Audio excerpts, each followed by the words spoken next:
This will protect the supply and enable us to start stabilising this business and getting the business facing the future. We are living in a very uncertain world. If we were to lose the 2 blast furnaces behind us, if we were to lose the ability to produce primary steel in our country, we would be wholly dependent on supplies from other countries, and we all know that that means China and other producers around the world. The Secretary of State for Business and Trade if he'll make a statement on nationalisation of British Steel. Cyrus. After very careful consideration, informed by the significant commercial and diplomatic sensitivities involved in the transfer and to ensure operational continuity, the Government decided it was necessary for the acquisition to take place outside of working hours.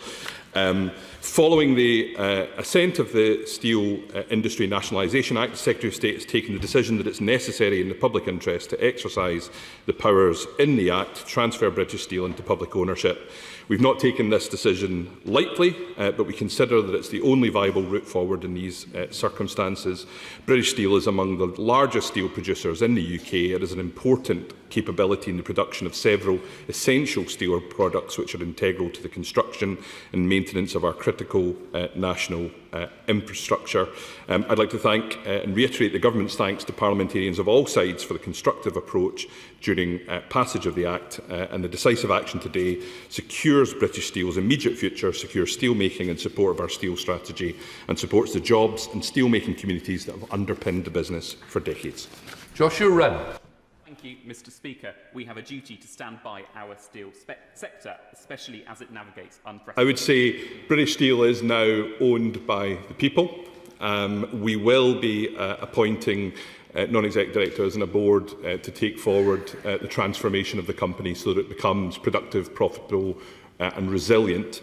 And that will, of course, part of that conversation will be how the company can act in support of the wider objectives of the steel strategy, including the issues he raises about the availability of specialist grades of steel. On the question of compensation and what Jingya are asking for, obviously we have been in discussions with that company. We were looking for a commercial solution for this, but didn't feel that we were going to get value for the taxpayer from that. This is a company which has been running at a loss for some time. That said, we will, through regulations in the autumn, appoint an independent valuer to make a judgment on any compensation that is due, and that could be nil. Thank you, Speaker. Teessiders know what it looks like when government stand.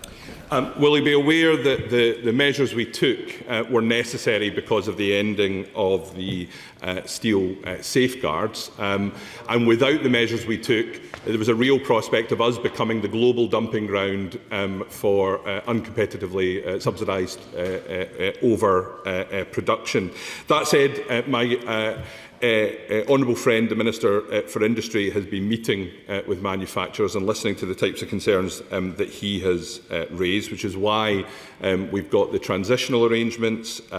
It's why we've ensured that it will be reviewed after 12 months. It's also, frankly, why we're working so hard with the EU to make sure that we get mutual arrangements there as well. Sarah Aldey. Thank you very much, Mr. Speaker. The Liberal Democrats supported the passage. If you like this video, then like, share and subscribe to Mirror Now.